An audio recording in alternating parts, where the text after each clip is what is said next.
Yo la guilde, j'espère que vous allez bien et que vous avez passé une bonne semaine. Alors hier j'ai juste halluciné quand j'ai vu la news tomber sur la sortie du PTR de Sunwell et ça me laisse assez perplexe car vraiment je ne l'attendais pas avant plusieurs mois. Donc c'est notre premier sujet aujourd'hui. On va revenir aussi sur le premier sondage de Wotelka. Vous avez été plus de 300 à prendre le temps de faire ce formulaire, donc merci beaucoup. Et on va regarder vos réponses. De plus, on va parler d'un autre sondage qui concerne les différentes pistes que Blizzard explore, du coup pour monétiser Wotelka, et notamment avec le boost payant au niveau 68. L'avancement des sondages aussi de classe de Wotelka qu'on est en train de faire, les différentes mises à jour de mon site, et je réponds à certains de vos commentaires. Vous l'avez compris, un gros programme aujourd'hui. Sur ce, c'est parti.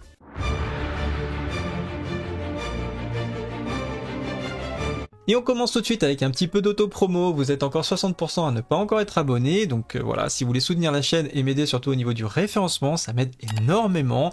Voilà, abonnez-vous, activez la cloche, ça fait très plaisir, merci. Et on attaque tout de suite donc avec la news qui est tombée hier ou avant-hier, je crois, ouais c'est hier, 12h, c'est hallucinant. Burning Crusade, donc voilà, qui passe déjà le PTR pour la phase 5 avec l'île de Cananas et Sunwell. Franchement, je comprends pas. Là, je pensais qu'ils allaient accélérer, on l'a vu, on en a parlé sur la dernière vidéo, mais accélérer autant, là, je ne m'y attendais pas. Et je pense que pas mal de joueurs vont être déçus parce que ceux qui vraiment kiffent Burning Crusade, ils vont se sentir peut-être un petit peu lésés. Bon, après, il y aura les serveurs ERA TBC, hein, pour ceux qui sont vraiment en kiff sur TBC. Bah voilà, si vous voulez prendre votre temps, il y aura le serveur ERA, vous copiez votre personnage dessus, ou vous le transférez dessus, et vous pourrez continuer à jouer sur Burning Crusade. C'est vraiment votre kiff. Par contre, il y aura un petit peu moins de monde, hein. On l'a vu, les serveurs ERA en général c'est un peu désert, mais je pense que par rapport à Vanilla classique, en tout cas le serveur ERA, donc parce qu'il y a un serveur ERA classique, Vanilla, mais je pense que le serveur ERA Burning Crusade aura plus de monde, voilà, globalement. Donc du coup ça nous donne quoi en termes d'estimation de phase? Parce que là on a eu Zeda qui est arrivé officiellement en mars, alors que moi je l'avais estimé en mai, donc toujours pareil, hein, c'est par rapport au nombre de jours du temps qu'il y avait eu à l'époque, et en fait bah du coup là on a eu 2 mois d'avance déjà, donc c'est quand même assez accéléré. Et là j'avais estimé la phase 5 tout simplement en septembre, en par rapport toujours au nombre de jours qu'il y a eu à l'époque, et avec éventuellement donc un PTR peut-être début août. En général les PTR durent 1 mois max, donc voilà. Et finalement on se retrouve en avril ici avec un PTR que j'aurais estimé en fin août, donc ça fait 3 ou 4 mois d'avance, 4 mois d'avance par rapport à ce qui était prévu initialement, donc c'est chaud. Si on décale tout de 4 mois, en même temps, ça a un petit peu de sens, vous allez voir. Moi, j'avais estimé un pré-patch Wotelka en mars 2023. Mais si on décale de 4 mois, 1, 2, 3, 4, on tombe, comme par hasard, sur novembre. Et l'anniversaire de WoW, les 17 ans, c'est le 15 novembre. Donc peut-être qu'on aura un pré-patch de Wotelka en novembre. Ça a du sens. Voilà, vous me dites ce que vous en pensez en commentaire. Dans tous les cas, on mettra évidemment le sondage avec l'estimation, notamment de la sortie de la phase 5, puisqu'on l'avait fait à chaque fois sur les différents sondages. Ça nous avait pas mal aidé à trouver de manière, en tout cas à peu près à quelques semaines, en général à 2 semaines près, la sortie officielle. Mais là, c'est vrai que c'est un peu tout chamboulé. Donc du coup, je suis assez curieux de voir votre avis à ce niveau-là. On a aussi pas mal de gens qui ont commencé à faire du PTR, hein, du coup, et on a pas mal de gens qui se sont cassés les dents aussi sur Brutalus pré-nerf.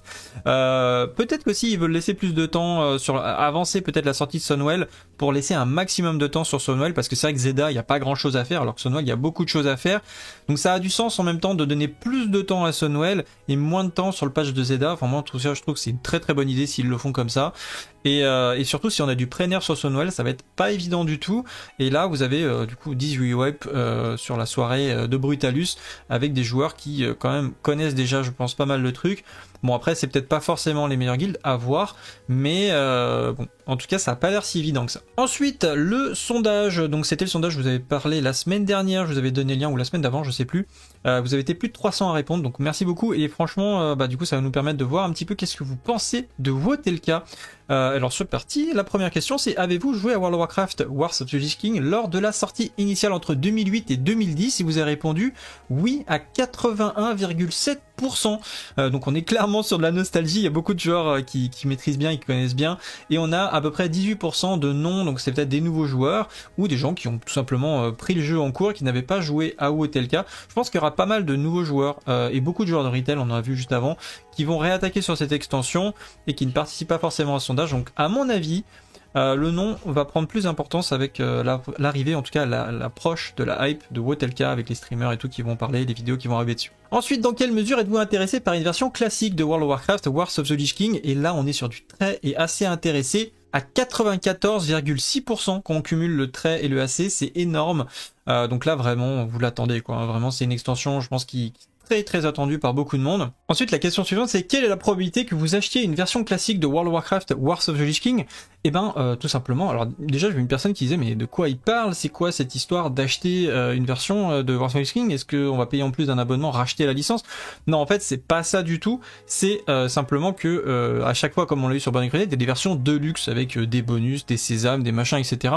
Et ça, c'était le sondage qui sont postés une semaine après environ sur, du coup, qu'est-ce qu'on attendrait dans ces packs. Et là, c'est les packs bonus. Mais là, je vois que sur ces versions-là, donc je pense que pour ceux qui ont répondu au sondage, en tout cas, vous l'avez compris, vous êtes entre très et assez intéressés à 76,5%. Donc c'est énorme, hein. Ça veut dire qu'il y a quand même une grosse partie de la communauté, sachant qu'il y a une grosse hype et beaucoup de joueurs qui vont revenir, je pense, sur le jeu, à vouloir acheter une version deluxe de ce jeu-là.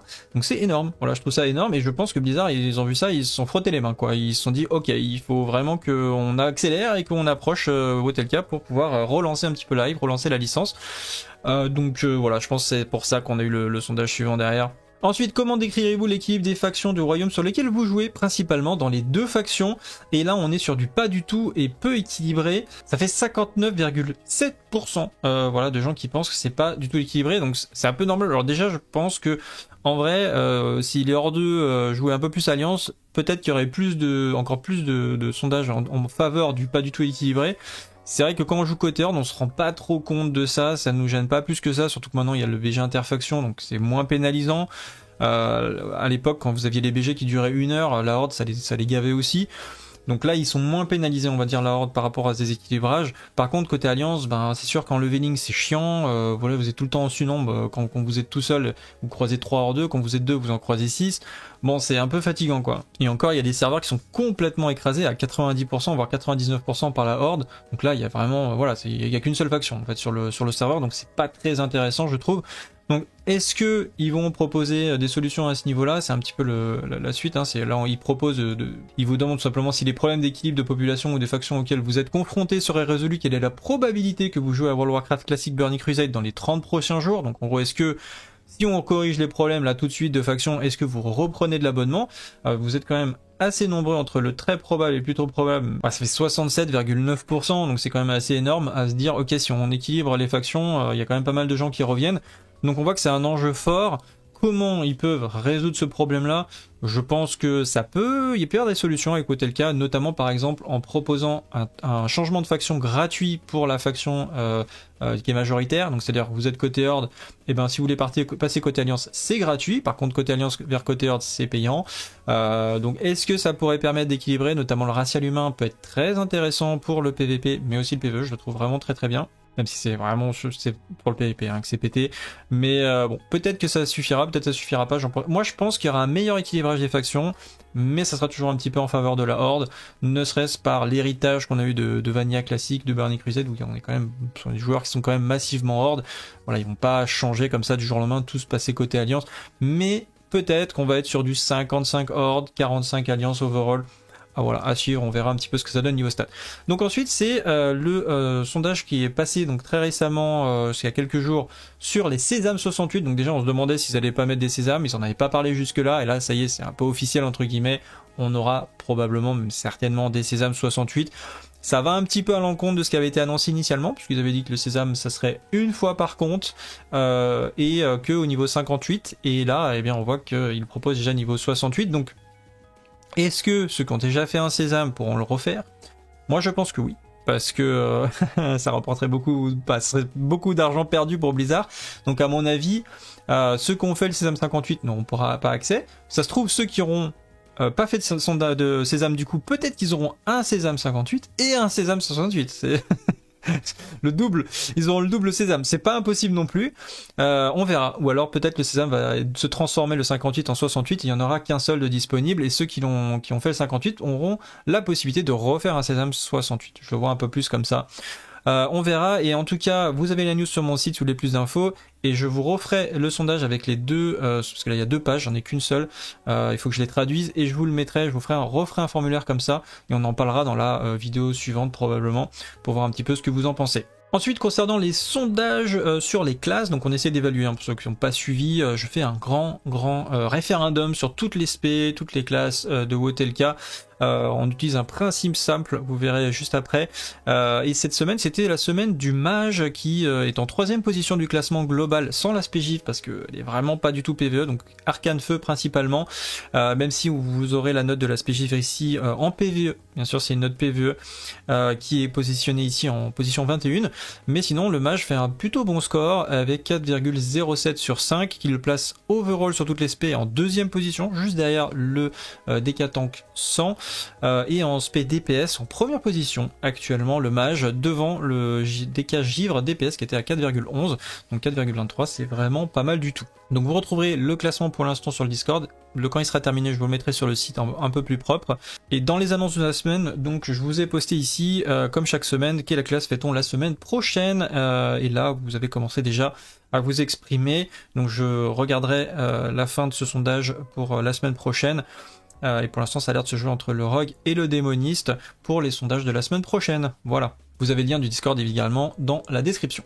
Concernant rapidement le site internet, donc comme je vous ai dit, je poste beaucoup plus de news écrites en semaine, donc là c'était sur le Sésame, mais il y aura d'autres informations. Également il y a toujours le concours de Transmog, que j'oublie pas, qui est sur le Discord d'ailleurs, donc vous pouvez participer, il y a 1000 PO à gagner sur Sulfuron, donc même si vous n'êtes pas sur le serveur vous pouvez participer, il faudra juste créer un alt niveau 1 côté Alliance pour que je puisse vous donner les PO. Donc voilà, vous prenez une screenshot de votre personnage avec un skin assez stylé, de Vanilla, de TBC, comme vous voulez, j'en sélectionnerai 3 pardon, et ensuite c'est vous qui allez choisir parmi ces 3 sur le Discord directement, et la personne gagnera 1000 PO plus un grade spécial sur Discord pendant la durée jusqu'au prochain du coup concours de Transmog si celui-là vous plaît. Ça a l'air de bien vous plaire déjà sur le Discord, donc vous avez encore du temps, et puis du coup si ça marche on en fera un deuxième, un troisième, etc. Je vous ai mis à jour pour l'instant les guides du paladin, donc là je suis en train de bosser sur le guide des druides maintenant, donc vous avez dans les guides par exemple sur le paladin protection une présentation de la classe, des présentations des talents, les glyphes, les gemmes, les enchantements, les métiers, les statistiques. C'est encore une version temporaire, voilà, je l'ai précisé ici, il y a pas mal de choses, j'essaie d'ajuster, il y a des gens qui m'aident aussi sur le Discord, qui me donnent des informations, qui m'aident à me corriger. Donc si vous voyez des fautes, même des fautes d'orthographe, ou vous avez des informations, par exemple, je sais pas, sur les caractéristiques ou les statistiques avec des informations solides, vous avez voilà, si c'est sourcé et que vous pensez qu'il y a quelque chose qui est mieux qu'autre chose, n'hésitez pas, vous pouvez participer à l'élaboration des différentes guides, comme ça profitera à tout le monde.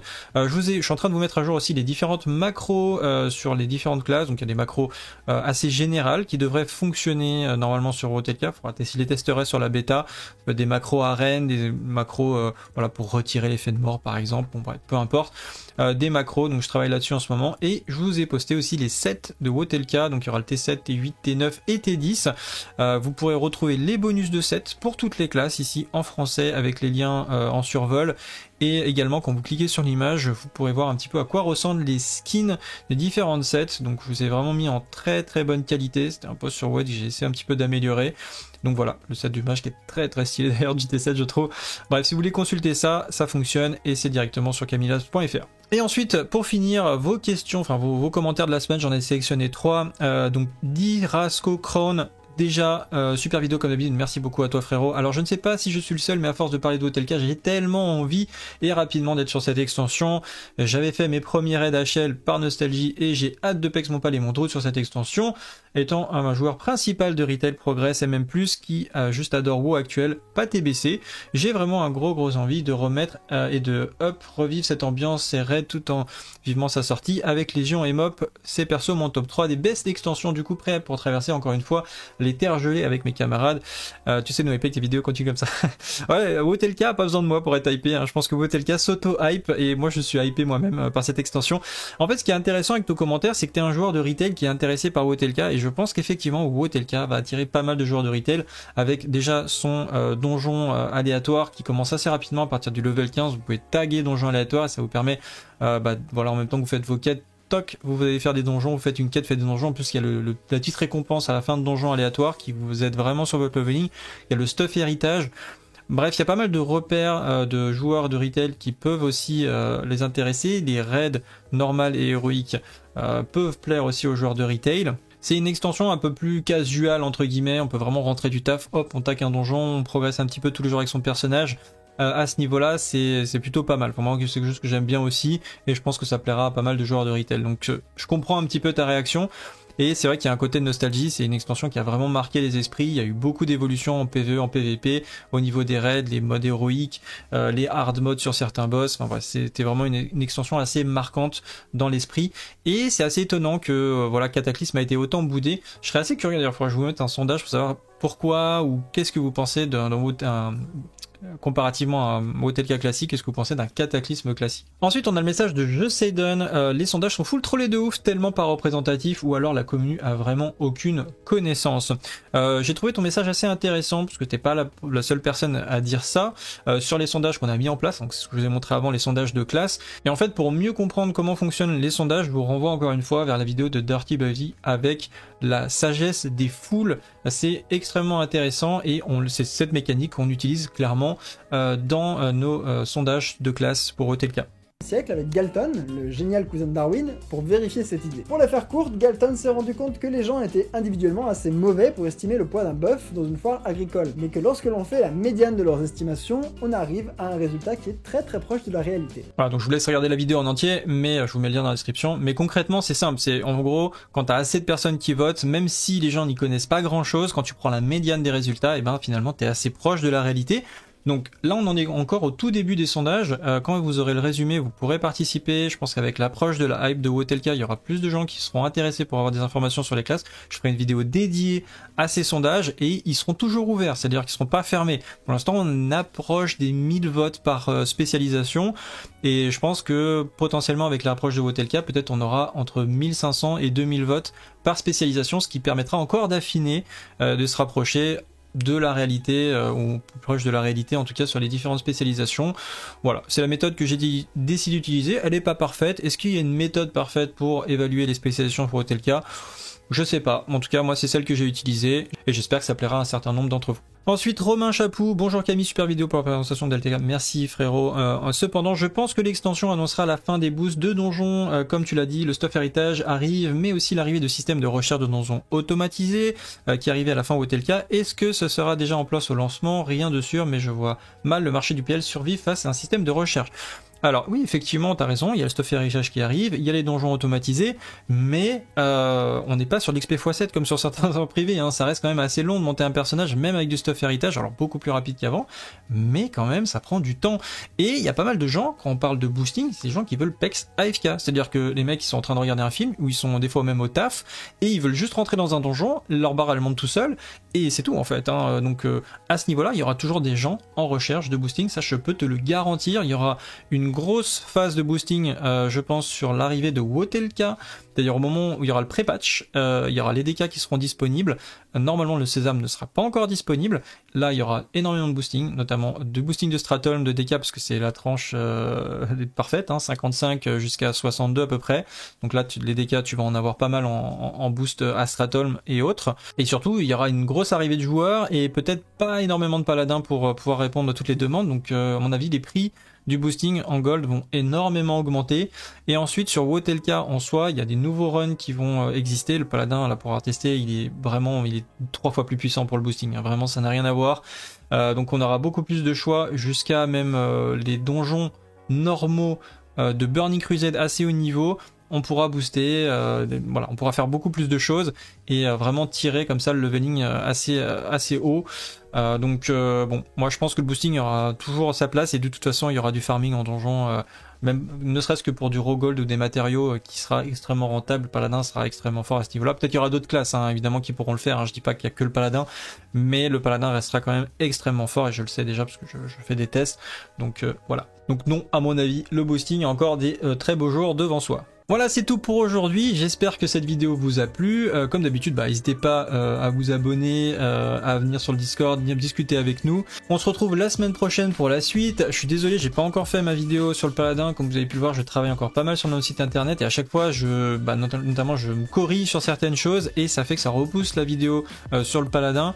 Mais l'objectif, je pense, c'est que je vais finir les guides des différentes classes et faire une vidéo sur chacune des guides pour comme ça, j'aurai tout qui est vraiment prêt pour faire les vidéos sur ces sujets-là. Bref, on se retrouve la semaine prochaine sur ce. Salut à tous, salut à Guild et bientôt. Ciao.